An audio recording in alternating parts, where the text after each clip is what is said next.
Hello friends, स्वागत है आप सभी का हमारे YouTube channel let's some learn पर। आज का जो पाठ योजना है उसका प्रकरण है समानता। सबसे पहले आप ऊपर अपना नाम लिखेंगे, स्कूल का नाम, विषय, अवधि, कालांश, कक्षा, दिनांक, जैसा कि यहाँ पे ऊपर लिखा गया है।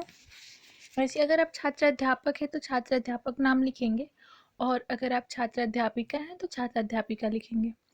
तो आज का जो प्रकरण है हमारा समानता। तो सामान्य उद्देश्य देख लेते हैं हम।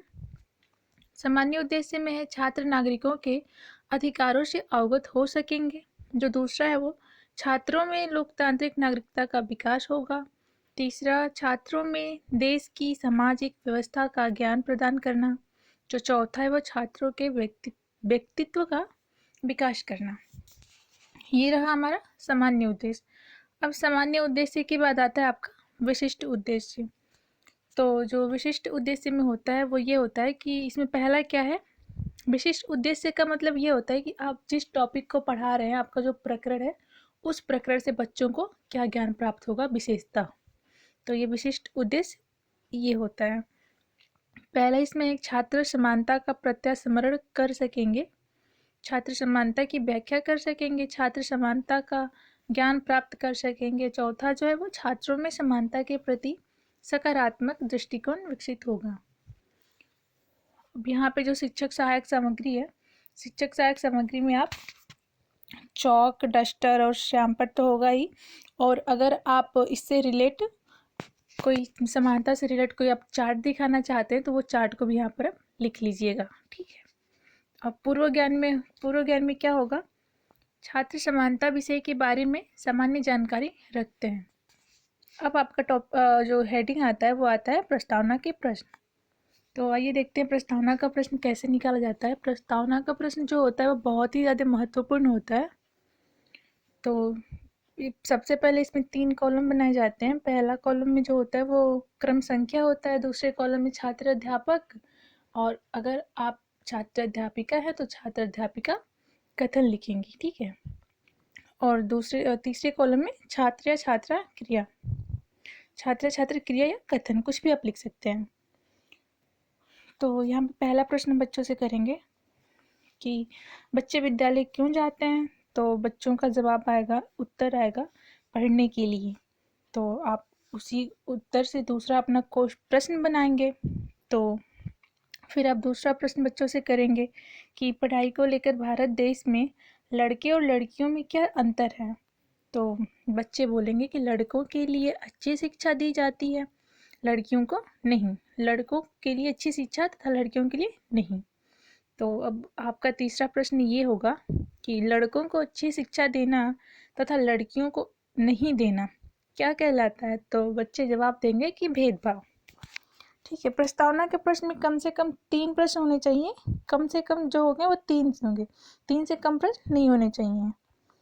तो यहाँ पे आपका चौथा क्वेश्चन होगा, जब बच्चे भेदभाव आंसर दे देंगे, जवाब दे देंगे, उत्तर दे देंगे, तो आपका यहाँ पे चौथा प्रश्न जो होगा वो ये होगा कि भेदभाव की नज़र से ना देखना क्या कहलाता है। तो बच्चे बोलेंगे समानता।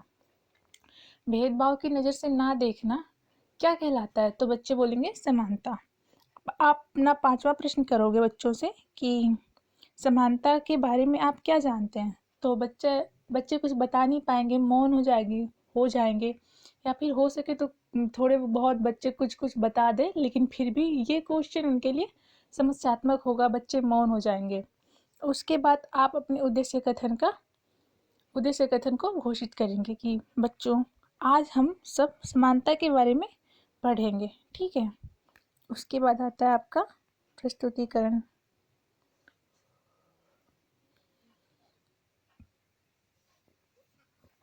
तो जैसे कि आप देख रहे हैं प्रस्तुतिकरण में यहाँ पे 5 कॉलम बना हुआ है।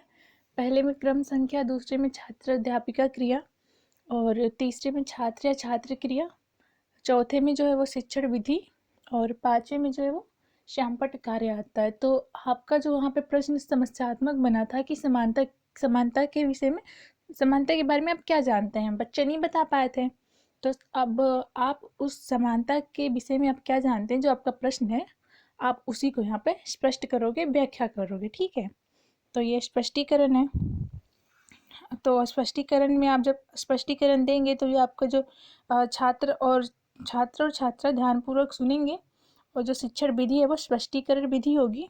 श्यामपट्ट पे आप समानता लिखेंगे कि समानता क्या है। हम इस टॉपिक को अब आप लोगों के सामने व्याख्या करने जा रहे हैं, तो आप व्याख्या करेंगे।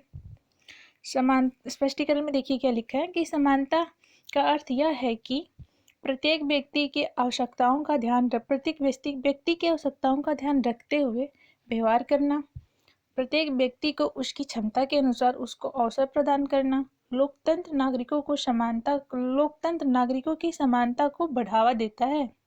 देश के सभी नागरिक समान हैं। ठीक है, इतना आप समानता के बारे में बच्चों को स्पष्टीकरण दे देंगे। अब जब आता है आपका विकासात्मक प्रश्न, समाज, जाति, धर्म के आधार पर भेदभाव न करना क्या कहलाता है? तो बच्चे बोलेंगे समानता। फिर आप दूसरा क्वेश्चन करेंगे, बच्चों से प्रश्न दूसरा करेंगे, भारतीय समाज में सभी नागरिकों को किस प्रकार की समानता दी गई है? तो बच्चे मौन हो जाएंगे, चुप हो जाएंगे। अब फिर यहाँ पर शुरू होता है आपका स्पष्टीकरण, ठीक है। और ये जब आप विकासात्मक प्रश्न करेंगे तो शिक्षण विधि में प्रश्न विधि होगी। ठीक है, और स्पष्टीकरण में आप स्पष्ट करेंगे अब कि भारत में सभी नागरिकों को समानता का अधिकार दिया गया है। इसमें कोई भी व्यक्ति किसी के साथ धर्म, जाति तथा लिंग के आधार पर भेदभाव नहीं कर सकता। सभी को सार्वजनिक स्थानों पर आने जाने की छूट तथा सरकारी नियुक्ति में भी समानता प्राप्त है। ठीक है, इतना आप एक्सप्लेन करेंगे बच्चों को। और जो छात्र क्रिया होगा वो होगा कि ध्यान से सुनेंगे बच्चे, और आपकी जो शिक्षण विधि होगी वो स्पष्टीकरण है। और बोर्ड पे आप लिखेंगे किसी के साथ किसी भी प्रकार का कोई भेदभाव न करना। ठीक है, तो यहाँ पे आपका जो है प्रस्तुतिकरण समाप्त होता है। अब देखते हैं यहाँ पर हम पुनरावृत्ति के प्रश्न। यहाँ पर जो पहला है वो ये है कि समानता का क्या अर्थ है। दूसरा, लोकतंत्र में सभी को कैसा अधिकार प्राप्त है। फिर आप मूल्यांकन का प्रश्न करोगे बच्चों से। भारतीय समाज में किस प्रकार की समानता है। फिर नागरिकों की समानता को कौन बढ़ावा देता है। अब इतने सारे प्रश्न करने के बाद आप जब इतना सब पढ़ा लेंगे, व्याख्या विधि सब कर लेंगे, तो बच्चों को कुछ तो गृह कार्य देंगे ही। तो गृह कार्य में आप देंगे कि भारतीय समाज में लोगों को किन किन क्षेत्रों में समानता का अधिकार प्राप्त है। और यहाँ से ख़त्म होता है आपका लेसन प्लान। एक बार फिर से आप देख लीजिए ऊपर से। यहाँ पे नाम होता है, फिर जो पहला होता है वो प्रकरण होता है, उसके बाद जो हेडिंग होती है वो सामान्य उद्देश्य, विशिष्ट उद्देश्य, शिक्षण सहायक सामग्री, चौक, डस्टर, बोर्ड। और अगर आप किसी चार्ट का यूज कर रहे हैं तो चार्ट भी लिखिएगा इसमें। पूर्व ज्ञान, फिर प्रस्तावना के प्रश्न आते हैं, उसके बाद उद्देश्य कथन, फिर प्रस्तुतिकरण, और उसके बाद पुनरावृत्ति के प्रश्न, मूल्यांकन का प्रश्न और गृह कार्य। यहाँ पे आपका पाठ्य योजना समाप्त होता है।